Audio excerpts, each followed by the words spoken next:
పీకే news Telugu ఛానల్కు స్వాగతం. అక్రమంగా కర్ణాటక మద్యం తరలిస్తున్న ఓ వాహనం సీజ్. ఓ వ్యక్తిపై కేసు నమోదు చేసి రిమాండ్కు తరలించినట్టు అనంతపురం జిల్లా కళ్యాణదుర్గం ఎక్సైజ్ సిఐ వెంకట్ మీడియాకు వెల్లడించడం జరిగింది.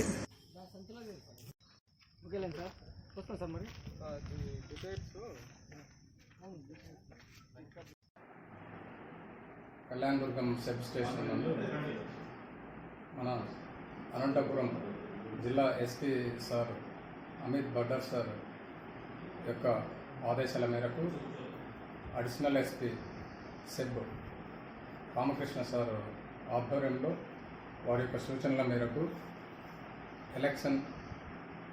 జనరల్ ఎలక్షన్ పర్పస్ నిమిత్తము కళ్యాణదుర్గం సబ్ స్టేషన్ నందు పరిధిలోని అన్ని మూలల ఏటువైపు నుంచి కూడా ముఖ్యంగా కర్ణాటక వైపు నుండి మనకు కర్ణాటక లిక్కర్ వస్తూ ఉన్నది. దాన్ని అరికట్టే క్రమంలోనే అన్ని చర్యలు తీసుకుంటూ ఈరోజు Kalyandurg sub station inspector, sub inspector సిబ్బంది మరియు స్పెషల్ టీమ్ ఇన్స్పెక్టర్ గారు, వారి సిబ్బంది అందరం కలిసి బెలుగుప మండలం ఎన్ గుండ్లపల్లి గ్రామం వద్ద వెహికల్స్ తనిఖీ చేస్తూ ఉండగా రాయదుర్గం వైపు నుంచి ఒక బొలెరో రావడం జరిగింది.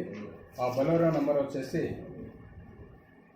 AP04AA1539. ఈ బొలెరో నందు తనిఖీ చేయగా అందులో ఒక డ్రైవర్ ఎం వెంకట్రామరెడ్డి అనే వ్యక్తి, అతని యొక్క నివాసం వచ్చేసి కనేకల్ గ్రామము. అతను ఆ బొలెరో వెహికల్ను నడుపుతూ రావడం జరిగింది. అతని అనుమానంతో ఆపుదల చేసి సదరు బొలెరోను పరిశీలిస్తే అందులో 54 కర్ణాటక బాక్సులు ఉండడం జరిగింది. ఒక్కొక్క బాక్స్ నందు 96 టెట్రా ప్యాకెట్స్ ఉన్నాయి. మొత్తం వచ్చేసి 5,184 టెట్రా ప్యాకెట్లు ఉన్నాయి. వీటి యొక్క విలువ వచ్చేసి 3,26,592 రూపాయలు. ఈ టెట్రా ప్యాకెట్స్ అన్నిటిని కూడా సీజ్ చేసి కేసు నమోదు చేయడం జరిగింది. సదరు బొలెరో వాహనాన్ని కూడా సీజ్ చేయడం జరిగింది. ఈ ఎం వెంకట్రామరెడ్డి ఇతనిపైన గతంలో కూడా కేసులు ఉండడంతో నిఘా వేసి ఉంచడం జరిగింది.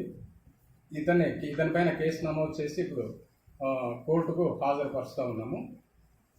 అంతేకాకుండా రాబోయే ఎలక్షన్లు సజావుగా జరగడానికి అనంతపురం జిల్లా SP sir Amit Bardar sir, SEB additional SP sir Ramakrishna sir ఆదేశాల మేరకు 24 గంటలు ప్రతినిత్యము మేము ఇంటెలిజెన్స్ క్యాలిక్యులేట్ చేస్తూ దాడులు చేస్తూ ఎక్కడ కర్ణాటక వైపు నుంచి ఏ మూల నుంచి కూడా కర్ణాటక లిక్కరు ఇక్కడ కళ్యాణదుర్గం సబ్ స్టేషన్ పరిధిలోకి రాకుండా అన్ని విధాల చర్యలు తీసుకుంటూ ఉన్నాము, నిఘా వేసి ఉన్నాము.